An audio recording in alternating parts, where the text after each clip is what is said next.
दोस्तों, आज हम फिर लेकर आए नई कहानी जिसमें डर है और रहस्य है। तो ये बात है साल 1998 की। रामनगर गांव के उत्तर में एक वीरान का मकान था जो पेड़ों और झाड़ियों से ढका रहता था। लोग कहते थे वहाँ कभी विनायक श्रीवास्तव नामक एक मशहूर रेडियो उद्घोषक रहते थे। उनकी आवाज़ में कुछ ऐसा जादू था कि लोग रात को खाना छोड़कर उनका शो सुनते थे। लेकिन एक रात रेडियो पर लाइव बोलते हुए अचानक उनकी आवाज़ थम गई और वो हमेशा के लिए गायब हो गए। उस रात उन्होंने कुछ कहा था, मैं आज एक ऐसा राज खोलने जा रहा हूँ जो आपको चौंका देगा, लेकिन अगर मेरी आवाज़ बंद हो जाए तो समझ लेना कि मुझे खामोश कर दिया गया है। और फिर रेडियो खड़खड़ाया, आवाज़ डूब गई और विनायक भी। उसके बाद उस घर को किसी ने नहीं छुआ। गाँव वालों का मानना था कि उस मकान में अब भी हर रात रेडियो अपने आप ऑन हो जाता है और विनायक की अधूरी आवाज़ आती है। 20 साल बाद 2018 दिल्ली से एक युवा पत्रकार आरव मिश्रा रामनगर पहुंचा। उसका उद्देश्य अनसॉल्व्ड वॉइसेस नामक पॉडकास्ट के लिए विनायक श्रीवास्तव की रहस्यमय कहानी पर एपिसोड बनाना। वो नया था लेकिन जुनूनी था। गांव के बुजुर्गों ने उसे मना किया, विशेषकर कुसुम देवी जो विनायक की पड़ोसी थी। उन्होंने कहा, बेटा, विनायक की आवाज़ अब भी रात 11:45 पर सुनाई देती है, लेकिन जो भी सुनता है वो पागल हो जाता है। आरव हंसा। उसे भूत प्रेत की कहानियों में यकीन नहीं था। उसने विनायक का पुराना मकान किराए पर लिया और अपने रिकॉर्डिंग उपकरणों के साथ वहाँ चला गया। घर के अंदर सब कुछ जैसे ठहरा हुआ था। दीवारों पर धूल पड़ी थी, बिखरे हुए पन्ने थे, एक टूटा हुआ माइक था और एक पुराना फिलिप्स रेडियो बंद पड़ा था लेकिन साफ था, मानो रोज कोई पूछता हो। रात को 11:30 बजे आरव ने रिकॉर्डिंग चालू की।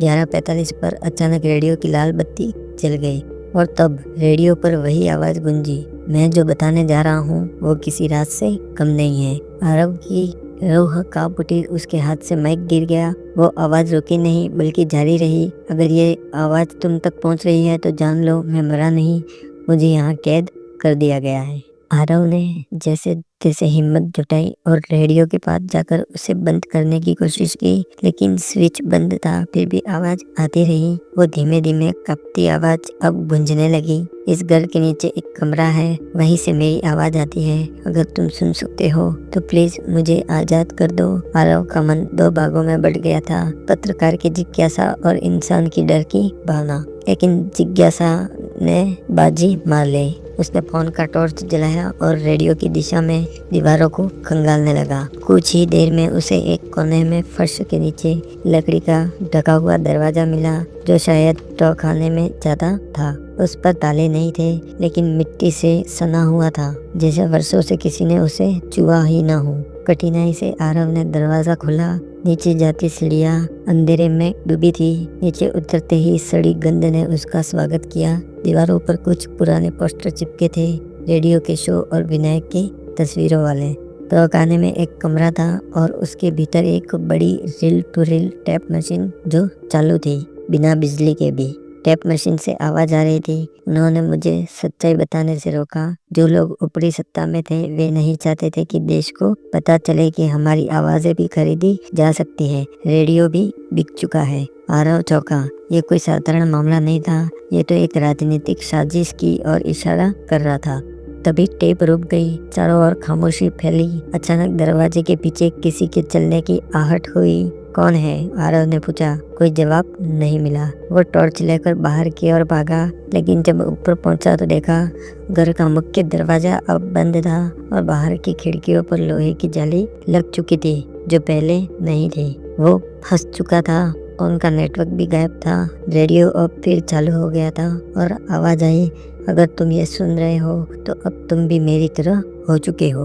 उसी रात रामनगर थाने में एक फ़ोन आया। हेलो, क्या आरव मिश्रा आपके क्षेत्र में आए थे? वो 3 दिन से गायब है। पुलिस जब विनायक के पुराने घर पहुंची तो देखा दरवाजे पर ताला था।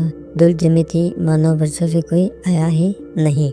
तहखाने की गुंजती दीवारों के बीच आरव का दिमाग अब धुंधलाने लगा था। उसे ठीक ठाक समझ नहीं आ रहा था कि ये सब सपना है या कोई हकीकत। रेडियो अब लगातार बोल रहा था, लेकिन उसमें अब सिर्फ विनायक की नहीं, एक और अनजान आवाज भी सुनाई देने लगी थी। आरव, तुम समझ नहीं पाए। जो तुम खोजने आए हो वो सिर्फ एक कहानी नहीं, एक श्राप है।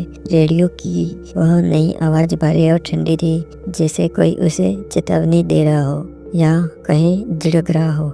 आरव अब बुरी तरह डर चुका था, लेकिन वो जानता था कि अगर उसे यहाँ से बाहर निकालना है तो उसे इस रहस्य को पूरी तरह खोलना होगा। उसने तहखाने में वापस जाकर वो टेप मशीन चलाई जो पहली बार रेडियो की आवाज दे रही थी। अब की बार उसमें एक नई रिकॉर्डिंग थी।